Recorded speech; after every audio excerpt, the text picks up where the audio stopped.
ગુજરાત સરકાર હવે રમતગમત ક્ષેત્રે એક ઐતિહાસિક પરિવર્તન લાવવા જઈ રહ્યું છે, જેનું ઉત્કૃષ્ટ ઉદાહરણ છે આ વર્ષના બજેટમાં રમતગમત ક્ષેત્રે જાહેર કરેલી જોગવાઈઓ.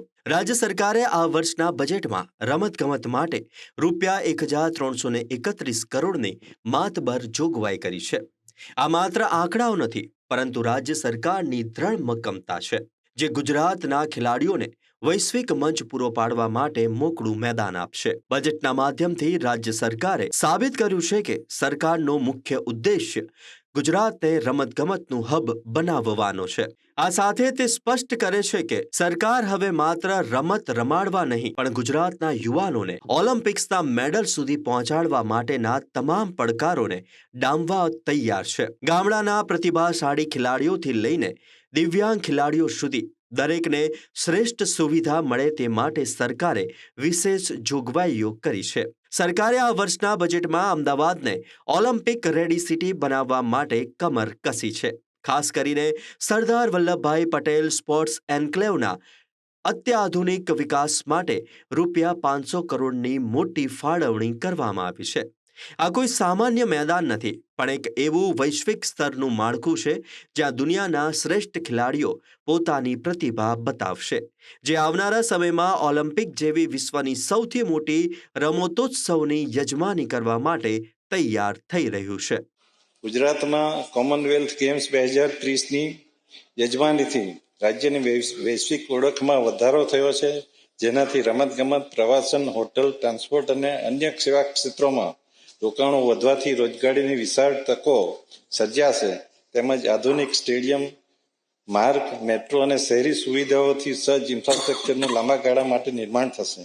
આગામી કોમનવેલ્થ ગેમ 2030ના આયોજન માટે અમદાવાદ શહેરને ઓલિમ્પિક રેડી સિટી બનાવવામાં આવશે, જેના ભાગરૂપે આંતરરાષ્ટ્રીય કક્ષાના સ્પોર્ટ્સ કોમ્પ્લેક્સ, સ્ટેડિયમ સ્થાપીને આધુનિક જાહેર પરિવહન સુવિધાઓ સાથે વિકસાવવામાં આવશે, જેના માટે રૂપિયા 1,278 કરોડની જોગવાઈ. રમતગમત બજેટ 2026-27. આ બજેટમાં રમતગમત ક્ષેત્રે કરાઈ વિશેષ જાહેરાતો. ગુજરાત સરકારની રૂપિયા 1,331 કરોડની ઐતિહાસિક જોગવાઈ. અમદાવાદને ઓલિમ્પિક રેડી સિટી બનાવવા સરકાર સજ્જ. ઓલિમ્પિક મિશન માટે રાજ્ય સરકારે ફાળવ્યા રૂપિયા 500 કરોડ. સ્પોર્ટ્સ એન્ક્લેવના અત્યાધુનિક વિકાસ માટે રૂપિયા 500 કરોડ મંજૂર. ગુજરાતને સ્પોર્ટ્સ હબ બનાવવા સરકાર મક્કમ. ઓલિમ્પિક મેડલ સુધી ખેલાડીઓને પહોંચાડવા સરકાર તૈયાર. બજેટમાં ગ્રામીણ અને દિવ્યાંગ ખેલાડીઓ માટે વિશેષ સુવિધાઓ. વિશ્વની મોટી સ્પર્ધાઓ માટે બજેટમાં ખાસ જોગવાઈઓ. રમતગમતના માળખાકીય વિકાસ માટે સરકારે ખોલ્યો ખજાનો. સરકારનો લક્ષ્ય માત્ર મોટા શહેરો પૂરતો સીમિત નથી, પણ છેવાડાના ગામડામાં છુપાયેલી અસલી પ્રતિભાને શોધીને તેને વિશ્વ સ્તર પર ચમકાવવાનો છે. એટલે કે ગ્રામીણ રમતગમત કૌશલ્યોને વિકસાવવાનો છે. ગામડાના યુવાનોને પોતાના જ વિસ્તારમાં આધુનિક સુવિધાઓ મળે તે માટે વિવિધ જિલ્લાઓમાં સ્પોર્ટ્સ કોમ્પ્લેક્સ તૈયાર કરવામાં આવશે, જેના માટે રૂપિયા 165 કરોડની માતબર જોગવાઈ કરવામાં આવી છે. એટલું જ નહીં, અમદાવાદ અને ગાંધીનગરની વચ્ચેના વિસ્તારને એક મોટા સ્પોર્ટ્સ કોરિડોર તરીકે વિકસાવવામાં આવશે. અહીં રમતગમતની અત્યાધુનિક આંતરમાળખાકીય સુવિધાઓ ઊભી કરવા માટે વધારાના રૂપિયા 101 કરોડ ખર્ચવામાં આવશે. રાજ્ય સરકારનો દ્રઢ નિર્ધાર છે કે ગુજરાતનો કોઈ પણ ખેલાડી સુવિધાના અભાવે પાછળ ના રહી જાય. યુવા પ્રતિભાઓને ટ્રેનિંગમાં કોઈ કમી ન રહે તે માટે કરાઈ ખાતે ઓલિમ્પિક કક્ષાનું ઇન્ફ્રાસ્ટ્રક્ચર બનાવવા રૂપિયા 100 કરોડની જોગવાઈ કરાઈ છે. સાથે જ દિવ્યાંગ ખેલાડીઓ માટે ગાંધીનગરમાં દેશનું ગૌરવ વધે તેવું પેરા હાઈ પરફોર્મન્સ સેન્ટર બનશે, જેના માટે પણ 100 કરોડ ફાળવાયા છે. વડાપ્રધાન શ્રી નરેન્દ્રભાઈ મોદી સાહેબના નેતૃત્વમાં રિફોર્મ એક્સપ્રેસ પર સવાર 3 કર્તવ્ય આધારિત બજેટ તાજેતરમાં કેન્દ્ર સરકારે રજૂ કર્યું છે. ગુજરાત વડાપ્રધાનશ્રીના દરેક સંકલ્પોને સાકાર કરવામાં, તેમના જ દિશા દર્શનમાં અવિરત વિકાસથી અગ્રેસર રહેતું રાજ્ય છે. Education, sports, art and culture માટે 20% એટલે કે 64,000 કરોડથી વધુ રૂપિયા ફાળવ્યા છે. શિક્ષિત, સજ્જ, ઉત્કૃષ્ટ અને ભવિષ્ય માટે તૈયાર યુવા શક્તિના નિર્માણ માટે બજેટમાં નમો ગુજરાત કૌશલ્ય અને રોજગાર મિશન માટે 226 કરોડ રૂપિયાનું પ્રાવધાન કર્યું છે. રમશે ગુજરાત, જીતશે ગુજરાત. ગ્રામીણ પ્રતિભાને પણ મળશે મોકળું મેદાન.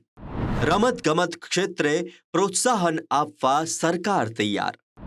બજેટ 2026-27માં રમત ગમત ક્ષેત્રે ઉત્કૃષ્ટ જોગવાઈઓ. ગ્રામ્ય યુવાનોને પોતાના જ ગામમાં મળશે અત્યાધુનિક સુવિધાઓ. વિવિધ જિલ્લાઓમાં સ્પોર્ટ્સ કોમ્પ્લેક્સ તૈયાર કરવા રૂપિયા 165 કરોડની જોગવાઈ. એક મોટા સ્પોર્ટ્સ કોરિડોરના વિકાસ માટે સરકાર કટિબદ્ધ. અત્યાધુનિક આંતરમાળખાકીય સુવિધાઓ ઊભી કરવા રૂપિયા 101 કરોડ ખર્ચાશે. ઓલિમ્પિક કક્ષાનું ઇન્ફ્રાસ્ટ્રક્ચર બનાવવા રૂપિયા 100 કરોડની જોગવાઈ. પેરા હાઈ પરફોર્મન્સ સેન્ટર માટે ફાળવાયા રૂપિયા 100 કરોડ. ભારતની આન બાન અને શાન ગણાતી હોકી માટે પણ આ બજેટમાં એક ખૂબ જ મહત્વનો નિર્ણય લેવામાં આવ્યો છે. ગુજરાતમાં હવે હોકીના જાદુગરો તૈયાર કરવા માટે વૈશ્વિક કક્ષાનું એટલે કે વર્લ્ડ ક્લાસ હોકી સ્ટેડિયમ બનાવવામાં આવશે. આ અત્યાધુનિક સ્ટેડિયમ પાછળ રાજ્ય સરકાર રૂપિયા 90 કરોડનો તોતિંગ ખર્ચ કરશે, જેથી આપણા ખેલાડીઓને આંતરરાષ્ટ્રીય સ્તરનું એસ્ટ્રોટર્ફ અને સુવિધાઓ ઘર આંગણે જ મળી રહેશે. જો કે સરકારનો આ પ્રયાસ માત્ર હોકી પૂરતો સીમિત નથી. ફૂટબોલના મેદાન હોય, હોકીની ટફ હોય કે પછી આપણા દિવ્યાંગ ખેલાડીઓ માટેના પેરા સ્પોર્ટ્સ સેન્ટર હોય, ગુજરાત હવે દરેક રમતને સમાન મહત્વ આપી રહ્યું છે. સરકારનો સ્પષ્ટ સંદેશ છે કે જો તમારામાં ટેલેન્ટ છે તો સુવિધાની જવાબદારી અમારી છે. આ ઐતિહાસિક જોગવાઈઓ સાથે ગુજરાત હવે ખરા અર્થમાં રમતગમતના દરેક ક્ષેત્રમાં ખેલાડીઓને પ્રોત્સાહન આપીને તેમને ચેમ્પિયન બનાવવા માટે સજ્જતા દર્શાવી છે.